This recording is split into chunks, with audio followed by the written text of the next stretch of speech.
ಸೇವಾವನ ಉಳ್ಳಂಥವರು ಆದಂಥ ಶಾಸಕರಾದಂಥ ಟಿ.ಎಸ್. ಶ್ರೀವತ್ಸ ಅವರು ನಮ್ಮ ಜೊತೆಗಿದ್ದಾರೆ. ಅವರಿಗೆ ನಮ್ಮೆಲ್ಲರ ಪರವಾಗಿ ಸ್ವಾಗತ ಬಯಸ್ತಾ, ನಮ್ಮ ಜೊತೆಗೆ ಗಂಗಾಧರ ಹಂಜಿಯವರು ಕೂಡ ಇದ್ದಾರೆ, ಅವ್ರಿಗೂ ಸ್ವಾಗತ ಹೇಳ್ತಾ, ನಿಮ್ಮೆಲ್ಲ ಮಾತು ಕೇಳಿದ ನಂತರ ನನಗೇನು ಅನಿಸ್ತಾ ಇದೆ ಅಂತಂದರೆ 100% ಸ್ಯಾಟಿಸ್ಫ್ಯಾಕ್ಷನ್ ಅಂತ ಹೇಳದೇ ಇದ್ದರೂ ಸಹ I think we have reached that ಅಂತ ಹೇಳ್ಬೋದು. ಈ ಕಾರ್ಯಕ್ರಮದ ಉದ್ದೇಶ ಮೊದಲು ಅದೇ ಇತ್ತು, ಏನಂತಂದರೆ ಸೇವಾ ಮನೋಭಾವನೆ ಬೇಕಾಗಿರುವಂಥದ್ದು ಅಂತ.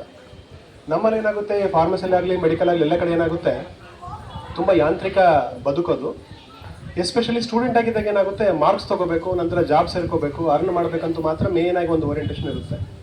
ಈ ಥರದ ಅವಕಾಶಗಳು ತುಂಬ ಕಡಿಮೆ. ನಿಮ್ಗೆ ಹೇಳಬೇಕಂತಂದರೆ, ನಾವು ಪರಿಷತ್ತಲ್ಲಿ ಕೆಲಸ ಮಾಡಬೇಕಾದ್ರೆ ಸ್ವಲ್ಪ ಅವಕಾಶಗಳು ಸಿಗ್ತಿತ್ತು ಬಿಟ್ಟರೆ ಬೇರೆ ಕಡೆ ಆಗ್ತಾ ಇರೋ ಚಾನ್ಸಸ್ ಇರಲಿಲ್ಲ. ಸುಮಾರು ಕಡೆ ನಾವು ವಿದ್ಯಾರ್ಥಿ ಆಗಿದ್ದಾಗ ಈ ಥರ ಕ್ಯಾಂಪ್ಗಳು ಕೂಡ ತುಂಬ ಕಡಿಮೆ ಆಗ್ತಾ ಇತ್ತು. ಜೊತೆಗೆ ನಾವು ನಿಮಗೆ ಗೊತ್ತಿದೆ, ಮೆಡಿಕಲ್ ಕ್ಯಾಂಪ್ಗಳು ರೆಗ್ಯುಲರ್ ಮಾಡ್ತಾನೆ ಇರ್ತೇವೆ. ಆದರೆ ಇದು ಒಂದು ಡಿಫರೆಂಟ್ ಸೇವಾ ಇಂಟರ್ನ್ಶಿಪ್ ಅಂತಲೇ ಹೆಸರು. ನೋಡಿ, ಚಾಮುಂಡಿ ಬೆಟ್ಟದಲ್ಲಿ ಬರುವಂಥ ಭಕ್ತಾದಿಗಳಿಗೆ ನಾವು ಮೊನ್ನೆ ಫಸ್ಟ್ ಡೇನೇ ಹೇಳಿದ್ನಲ್ಲ, ಏನಂತಂದರೆ ಹೆಲ್ತ್ ಅಂತ ನಾವು ಡಿಫೈನ್ ಮಾಡಿದಾಗ ಏನಾಗಿದೆ, it is not only physical, mental, not only social but spiritual also ಅಂತ. ಈಗ WHO ಡೆಫಿನೇಷನ್ ಕೊಟ್ಟಿದೆ. It is not only physical mental, physically strong ಆಗಿರಬೇಕು, ಮೆಂಟಲಿ ಹೆಲ್ತಿ ಆಗಿರಬೇಕು, ಸೋಷಿಯಲ್ ಸೊಸೈಟಿ ಹೆಲ್ತ್ ಕೂಡ ಬೇಕಾಗಿರಬೇಕು, ಜೊತೆಗೆ ಸ್ಪಿರಿಚುವಲ್ ಇದ್ರೆ ಮಾತ್ರ ಅದನ್ನು ರೀಚ್ ಆಗ್ಲಿಕ್ಕೆ ಸಾಧ್ಯ ಅಂತ. ಇದು ಒಂದು ಒಳ್ಳೆಯ ಸ್ಥಾನ. ನೋಡಿ, ಸುಮಾರು ಜನಕ್ಕೆ ಇಲ್ಲಿ ನಿಂತ್ಕೊಳ್ಳಿಕ್ಕೇನೆ ಬರಲಿಕ್ಕೆ ಕಷ್ಟ ಆಗಬಹುದು. ಈಗ ಮೈಸೂರಿಗೆ 17 ವರ್ಷ ಆದರೂ ಸಹ ನಾವೊಂದು ದಿನ ಬರ್ಲಿಕ್ಕೆ ಸಾಧ್ಯ ಇಲ್ಲ. ವರ್ಷಕ್ಕೊಂದು 3-4 ಸರಿ ಬರ್ಬೋದು. ಅಂಥದ್ರಲ್ಲಿ ನೀವು 5 ದಿನಗಳು ಅಲ್ವಾ, ಜೊತೆಗೆ ಸುಮಾರು 6 ರಿಂದ 7 ಗಂಟೆಗಳು ಜರಗಲಿರುವಂಥದ್ದು ನಿಮ್ಮ ಒಂದು ಪುಣ್ಯ ಅಂತ ಹೇಳ್ತಾ, ಐ ರಿಯಲಿ ಅಪ್ರಿಷಿಯೇಟ್. ನಿಮ್ಮನ್ನು ಕೇಳಿದ್ರೆ ತುಂಬ ಖುಷಿ ಆಯಿತು, ನೀವು ಯಾವ ಥರ ಜೊತೆ ನಡ್ಕೊಂಡಿದ್ದೀರಿ ಅಂತ. ಎಷ್ಟು ಜನ ನೀವು ವಯಸ್ಸಾದ್ರನ್ನ ಮೇಲೆ ಕರ್ಕೊಂಡು ಹೋಗಿದ್ರಿ? ಅದೊಂದು ಪಾರ್ಟಿ ಇತ್ತಲ್ಲ ಇದರಲ್ಲಿ, ವಯಸ್ಸಾದ ಇವ್ರನ್ನ ನೀವು ಕರ್ಕೊಂಡು ಹೋಗ್ಬಿಟ್ಟು ಅಲ್ಲಿಗೆ ಮೇಲೆ ಬಿಟ್ಟಿದ್ರಿ. ನೋಡಿ, ಇದು ತುಂಬಾ ಒಳ್ಳೆಯ ಸೇವೆ ಕೆಲಸ.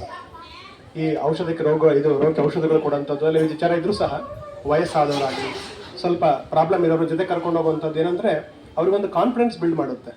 ಎಲ್ಲದಕ್ಕಿಂತ ಪ್ರಾಮುಖ್ಯ ಏನಂತಂದರೆ ಕಾನ್ಫಿಡೆನ್ಸ್ ಬಿಲ್ಡ್ ಮಾಡುವಂಥದ್ದು. I think we have achieved that. 5 ದಿನಗಳಿಗಾಗಿದೆ. ಮುಂದಿನ ದಿನಗಳಲ್ಲಿ ಕೂಡ ಇನ್ನೂ ಸ್ವಲ್ಪ ಸಿಸ್ಟಮ್ಯಾಟಿಕ್ ಆಗಿ ಮಾಡ್ಕೊಂಡು ಹೋಗೋಣ.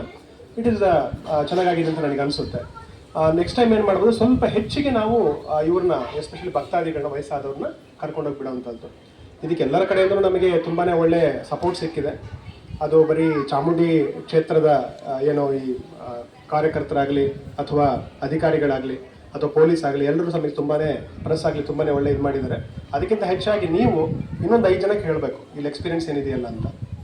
ನೀವು ಹೇಳ್ತಾ ಇದ್ರಿ, ಇದು ಆ್ಯಂಟಿ ಸೋಷಲ್ ಅಂತಲ್ಲ, ಇದು ತುಂಬ ಏನಂತಂದರೆ ಲಿಮಿಟಿಂಗ್ ಅವ್ರ ಅಂತರ್ಯಾಮಿ ಅಂತ ಕರೀತಾರೆ.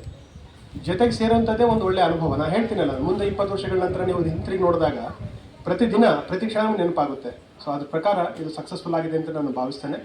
ಆಮೇಲೆ ನೀವು ಇದನ್ನು ಇಲ್ಲೇ ಬಿಡಬಾರ್ದು. ನೀವು ಹೇಳಿದ್ರಲ್ಲ ಮೀಡಿಯಾದಲ್ಲಿ ಹಾಕಬಾರ್ದು ಅಂತ. ನೋಡಿ, ದಾನ ಮಾಡಿದ್ರೆ ಹಾಕಬಾರ್ದು, ದಾನ ಮಾಡಿದ್ದು ಅಥವಾ ಹಣದಿನದು ಕೊಟ್ಟಿದ್ರೆ ಹಾಕಬಾರ್ದು ಅಂತ ನಮ್ಮ ಧರ್ಮ ಹೇಳುತ್ತೆ.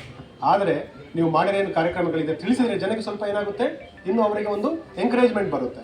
ಈಗ ನೋಡಿ, ಮೈಸೂರಲ್ಲಿ ಇದು ಸ್ಟಾರ್ಟ್ ಆಗಿದೆ. ಮುಂದಿನ ದಿನಗಳಲ್ಲಿ ಕರ್ನಾಟಕದಾದ್ಯಂತ ನಡೀಬೇಕು. ಈ ಫಾರ್ಮಾ ವಿಷನ್ ಕರ್ನಾಟಕ ದಕ್ಷಿಣ ಏನಿದೆ, ಸುಮಾರು ಒಂದು 6-7 ಜಿಲ್ಲೆಗಳನ್ನ ಇಲ್ಲಿ ಬರುತ್ತೆ. ಸೊ ನೀವೊಂದು ಮಾಡಲ್ ಆಗಿದ್ದೀರಿ ಅಂತ ಹೇಳ್ತಾ, I really appreciate the NSS officer Nagendra, Abhishek, ನಂತರ ಚರಣ್, ನಂತರ ಎಲ್ಲ ವಿದ್ಯಾರ್ಥಿಗಳ ಜೊತೆಗೆ ಶರತ್, ನಮ್ಮ ಕರ್ನಾಟಕ ದಕ್ಷಿಣ ಸಂಯೋಜಕರು. ಮತ್ತೊಮ್ಮೆ ಶ್ರೀವತ್ಸ ಅವರಿಗೆ ಥ್ಯಾಂಕ್ಸ್ ಹೇಳ್ತಾ, ಅವರು ಯಾವಾಗ ತುಂಬಾ ಬ್ಯುಸಿ ಇರ್ತಾರೆ. ಬಟ್ ಏನಂದರೆ ನಾವು ಇಷ್ಟು ವರ್ಷಗಳಿಂದ ನೋಡ್ತಾ ಇದ್ದೇವೆ, ನಾವು ಯಾವಾಗ ಕರೆದ್ರೂ ಸಹ ಅವ್ರು ಪ್ರತಿ ಹೇಳಿ ನಾವು ನಿಮ್ಮ ಜೊತೆಗೆ ಒಬ್ಬರು ಕಾರ್ಯಕರ್ತನೆ ಅಂತ. ಹಾಗಾಗಿ ಅವ್ರನ್ನ ಒಳ್ಳೆ ಉನ್ನತ ಸ್ಥಾನದಲ್ಲಿ ದೇವರು ತಂದು ಕೊಟ್ಟಿದ್ದೇನೆ. ಇನ್ನೂ ಉನ್ನತ ಸ್ಥಾನಕ್ಕೆ ಹೋಗಲಿ ದೇವರು, ಕರ್ಕೊಂಡು ಹೋಗಲಿ ಅವ್ರನ್ನ. ಚಾಮುಂಡಿ ತಾಯಿಯ ಆಶೀರ್ವಾದ ತಮಗೆ ಸದಾ ಇರಲಿ ಅಂತ ಹೇಳ್ತಾ ನನ್ನ ಮಾತುಗಳನ್ನು ಮುಗಿಸ್ತೇನೆ.